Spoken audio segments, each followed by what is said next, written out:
Hey, and welcome to Hank's True Barbecue. Now, when cooking meat, if you read recipes, a lot of them states that you should take the meat out from the fridge, bring it up to room temp. But why do we do that, and does it actually work?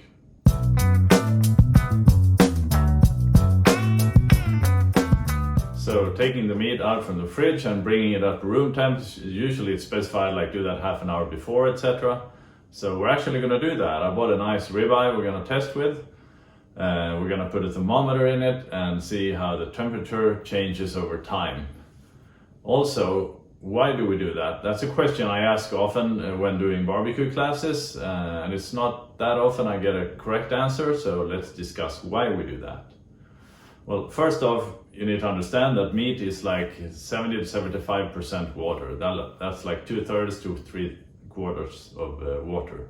That's a lot of water. Now, the whole point about a steak or a bite, when you bite into a steak, if it's juicy or not, that all depends on how much water we are able to retain in the steak.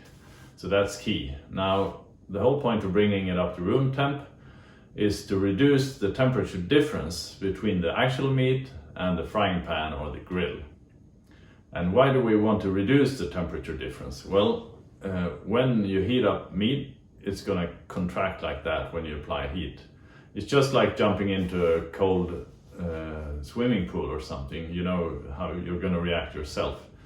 And water doesn't compress. And since water doesn't compress, if the steak pulls together, water is going to have to go somewhere out. And if we manage to squeeze water out, the steak is going to be less juicy in the end.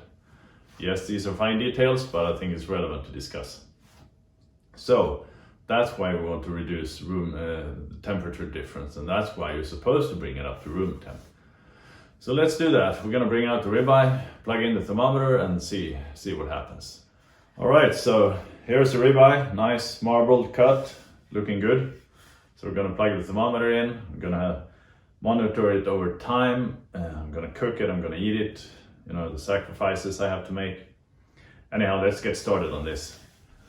So I have my fireboard thermometer, and this is just out the fridge. So I'm gonna get the temp probe, try to get it into the dead center of the meat, and we'll see where we are at right now. Should drop to like 6.5 degrees Celsius, I guess. We'll see pretty soon. And then we're gonna use that as a starter point. I'm gonna wait 30 minutes, we're going to check temps again, and then after 1 hour and check temps again to see how it behaves. So it seems to have stopped at 7.2, so that's the starting point. Alright, now we just have to wait. I'm going to check back in soon. Alright, 35 minutes have gone, a little over half an hour, and we're up exactly 4 degrees, so that's very, very little.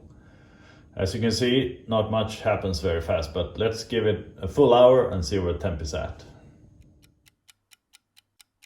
Okay, an hour has passed and we're now up just a bit over 5 degrees. So, I mean, bringing it out to room temp is a good idea in theory, but you're gonna have to bring it out for quite a few hours for anything to make a real difference. So, an interesting experiment. Good to see the real numbers and the real facts, but let's try and cook this one in a different way that brings it up to more than room temp without getting rid of too much of that juicy liquid that's in the steak. And we're going to do that using the reverse sear. We're going to do it indoors, and how do you do that? Well, the best way to cook indoors is actually to use the oven. So the oven, you say, isn't that going to bring up temp way faster? Well, that all depends on the temperature we set in the oven. So in this case, I'm going to set it to 100 degrees Celsius or to 10 to 12 Fahrenheit. And that's like a classic low and slow on the grill, which is exactly what we're going to replicate here. So the reason we're doing that is because it's a low temperature, relatively speaking. It's way better than room temp, so you're going to get it up to temp pretty quickly. But at the same time, when we raise temp slowly, you're going to still retain all that moisture because the meat's not going to contract due to the high temperature difference. At the same time, that also means that when it's almost done, that's when we're going to sear it. The benefit of doing that is like it's almost done, you're gonna have to sear it for a very short period of time. Again, that's also good because that means we retain more moisture by exposing it to less heat. Well, higher heat, but much shorter period of time. So that's what we're gonna do. Time to turn on the oven and throw that little ribeye in there.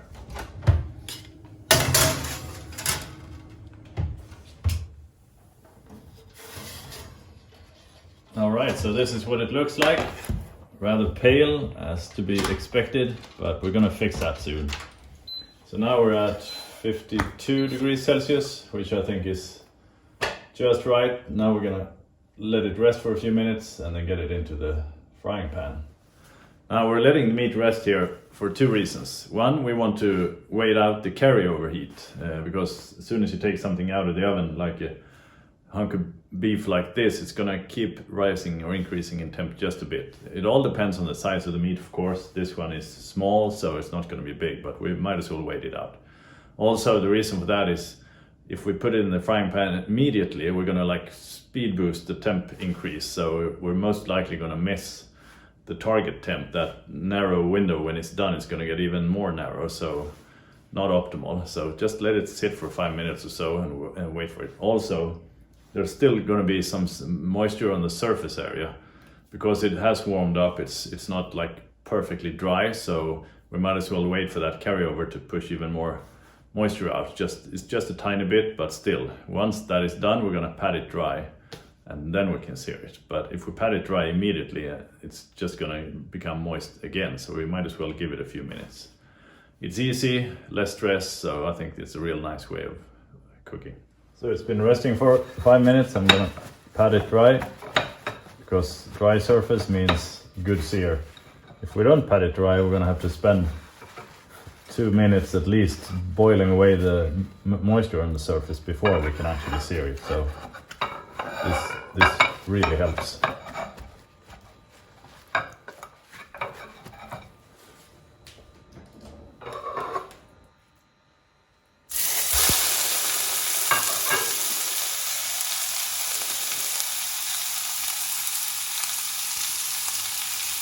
Now the nice thing about cooking it this way is it's almost done. So as soon as we get a nice crust or char on the surface, we're done. I'm gonna flip often as I usually do. Because that means it's gonna cook faster.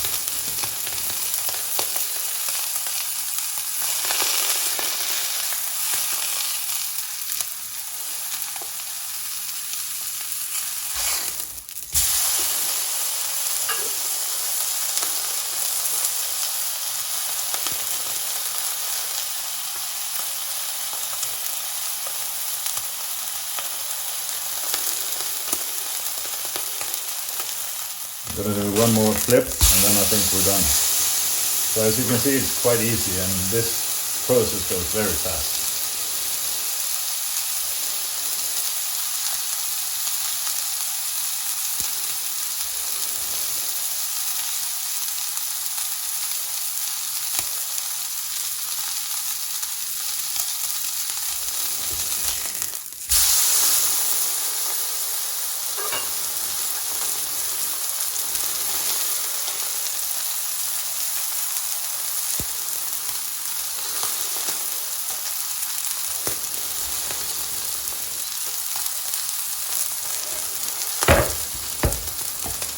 And we're done. That one's looking real good. So the steak is done. Looking real good, feeling tender, so time to slice and give this a taste test.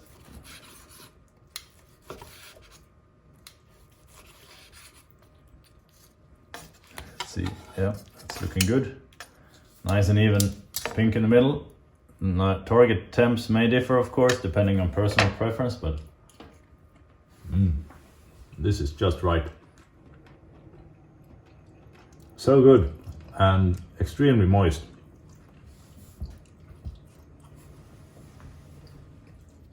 I'm gonna grab another bite.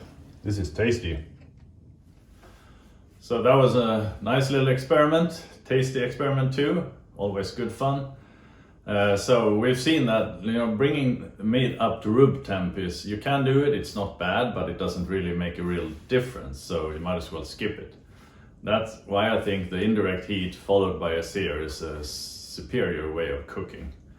Easy, the time window when the meat is actually done is easier to hit, less stress, and you get like wall-to-wall perfect medium or medium rare or whatever you prefer meat. So easy peasy.